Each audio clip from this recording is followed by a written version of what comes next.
Hello and welcome. இன்றைக்கி நாம் என்ன பார்க்க போகிறோன்னா மைட் யூஸ் பண்ணி கண்டிஷ்னல் சென்டென்சஸ் தான் பார்க்க போகிறோம்.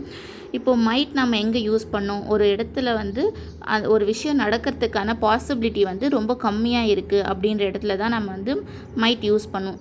பாசிபிள் ஆக்ஷன்ஸ் வந்து ரொம்ப கம்மியாக இருக்குது அப்படின்ற இடத்துல தான் நம்ம மைட் யூஸ் பண்ணுவோம்.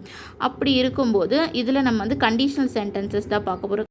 அதுக்கு நான் ஒரு 5 எக்ஸாம்பிள்ஸ் கொடுத்துருக்கேன். அதை நான் இப்போ ஒன் பை ஒன்னாக சொல்கிறேன். ஃபர்ஸ்ட் ஒன் வந்து நீ சீக்கிரம் சென்றால் பஸ்ஸை பிடிக்கலாம். இதை நம்ம எப்படி சொல்லலாம்? If you Hari you might catch the bus. If you Hari you might catch the bus.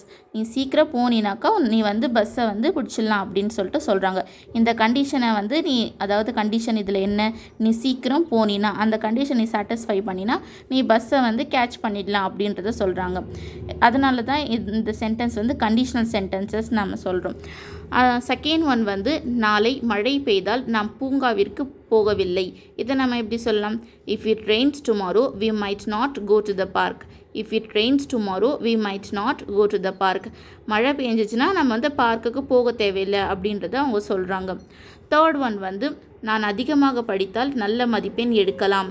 இதை நம்ம எப்படி சொல்லலாம்? If I study harder I might score better marks. If I study harder I might score better marks. இந்த மாதிரி நம்ம சொல்லலாம். Fourth one வந்து அவன் தாமதமாக வந்தால் கூட்டத்தை தவறவிடலாம். இதை நம்ம எப்படி சொல்லலாம்?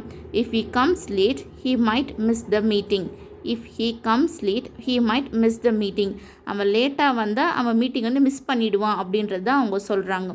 ஃபோர்த் ஒன் வந்து அவள் தினமும் பயிற்சி செய்தால் நல்ல பாடகியாக ஆகலாம். இதை நம்ம எப்படி சொல்லலாம்? If she practices daily she might become a good singer. If she practices daily she might become a good singer.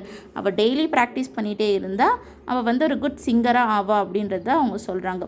இந்த மாதிரி இங்கிலீஷ் ரிலேட்டடான வீடியோஸ் உங்களுக்கு வேணும்னா என்னுடைய சேனலை சப்ஸ்கிரைப் அண்ட் லைக் பண்ணிக்கோங்க. தேங்க்யூ.